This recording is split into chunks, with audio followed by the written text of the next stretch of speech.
technology that is built for your every sense. Acer Pure from Acer. We've all seen the Lok Sabha witnessed high voltage drama as the Home Minister Amit Shah introduced as what many have been calling as Modi Sarkar's Brahmastra against corruption. Bills that would give a legal framework for the removal of prime ministers, chief ministers, union ministers, other ministers who spent 30 consecutive days in jail on serious criminal charges. The moment the bill was tabled, it was even introduced, the members already began with their opposition as far as when it comes to the parliamentarians who trooped into the well, shouting slogans, some even tearing the copies of the bill. Now, the opposition has called this move as unconstitutional and a hammer blow to federalism. They say that the government would come after regional political parties of the Vipaksh. Even as the new law, as far as when it comes to this bill being introduced, not even the Prime Minister is spared, not even the Chief Minister is spared, not even the ministers have been spared who spent over 30 days in jail will automatically be removed from their post on the 31st day. Remember, as per this new bill, a minister would no need to be convicted for any crime, but a 30-day detention would be enough for the minister to give up his position, either resign before or automatically he ceases to be holding that position. Contrast that with the law that currently is in place. Now, as per the current law, a politician can be disqualified as a MP or MLA only if one is convicted or sentenced to a 2-year jail term or more. However, an arrest and detention mainly on certain charges in jail without conviction would have no repercussions, meaning that the minister can be in jail for months altogether but still continue to hold that position. And there has been recent examples of netas doing exactly that. Let's talk about Arvind Kejriwal, because this is the latest that we can talk of, who chose to run the government of the national capital, but from behind bars. He spent nearly 6 months in custody of various agencies, but he chose to continue to hold on to the CM's kursi. Another leader, Satyendra Jain, also coming in from the Aam Aadmi Party, who remained a minister for 273 days after he was sent to jail. Then there is TMC's Jyotipriya Malik, remaining a minister for 113 days after his arrest. Former DMK Mantri, Senthil Balaji, holding on to his position for 243 days even while he was in jail. Now, Union Home Minister Amit Shah has now made it clear that these laws directly display the Prime Minister's commitment to clean politics, to weed out corruption, and there will be no longer such examples of netas running Sarkar from behind the bars. He says this is all about raising standards of public probity and also morality that also now needs to take a higher stand. However, when we speak of the Vipaksh, will have now been asking this question to the government. If this is enacted, will the same law be applicable to the BJP, which currently is in government this time? BJP people are telling this bill is to bring morality in politics. Can I ask a question to the Honorable Home Minister? When he was the Home Minister of Gujarat, he had been arrested, sir. Whether he took the morality of that point of time? Arrest होने के पहले मैंने नैतिकता के मूल्यों का हवाला देकर इस्तीफा भी दिया और जब तक मैं कोर्ट से निर्देश नहीं हुआ कोई संविधान पद मैंने स्वीकार नहीं किया।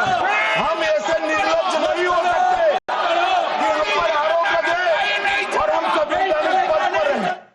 Now, the anti-corruption bill introduced by the government has once again united the opposition, which has called this as an undemocratic and unconstitutional move. Now, the opposition bloc believes the so-called draconian bills are being introduced to destabilize the Vipaksh and have now branded it as a direct attack on Indian democracy and the federal structure. We are going back to medieval times when the king could just remove anybody at will. There's no concept of what an elected person is. He doesn't like your face, so he tells ED, put a case, and then democratically elected person is wiped out within 30 days. Tomorrow you can put any kind of case on a chief minister. and put him in jail for have him arrested for 30 days without even him being convicted, and then he ceases to be chief minister. So I think that it's absolutely wrong. It's anti our constitution. It's against our constitution. It's undemocratic.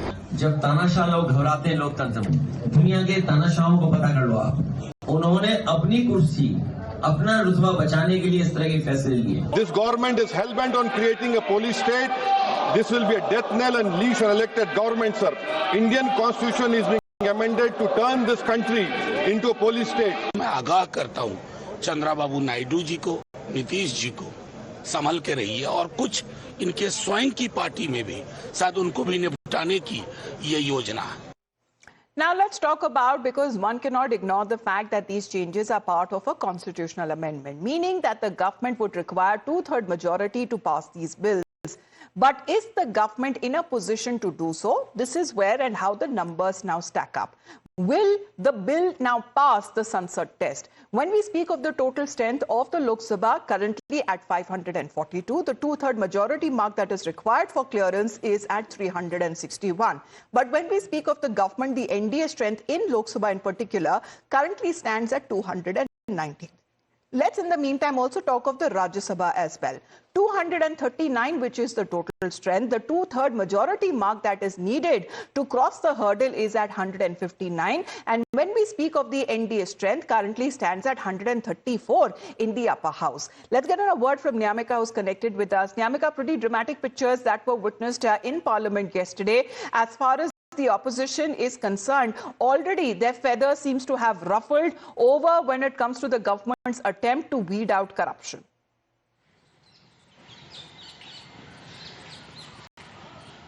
Well, yes, indeed, as we have seen that how the government is repeatedly saying that this is a move which is being taken to remove corruption from the country, and that is the only reason why the same law is going to be implemented for each and every person, whether it is about a prime minister or a chief minister, union minister, or any ministers in the state. All of them have to follow the same law. But on the other side, if we talk about the opposition in particular, they are saying that it is basically an undemocratic law which is being brought in by the government of India. It is illegal because for 30 days time till the time there will be no conviction, still the government will have the power to remove anyone, as this they are basically saying that it is an attempt on the part of the BJP government at center to destabilize the state governments where the opposition parties are ruling. And in fact, we have also heard that how Rahul Gandhi, who is the leader of opposition in Lok Sabha, has also reacted over the same. He has said that it has taken us back to the medieval times, and even Priyanka Gandhi Vadra had also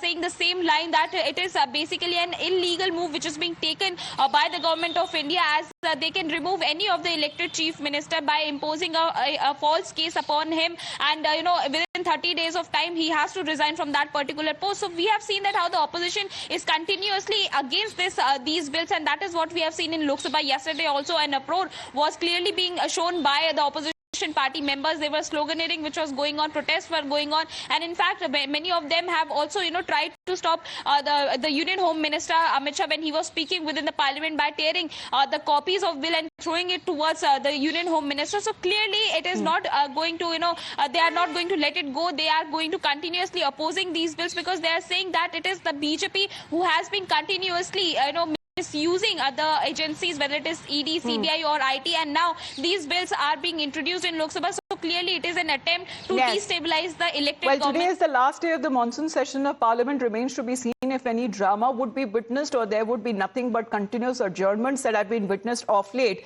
in this entire monsoon session of Parliament. Nyamika continues to be with us. Let's get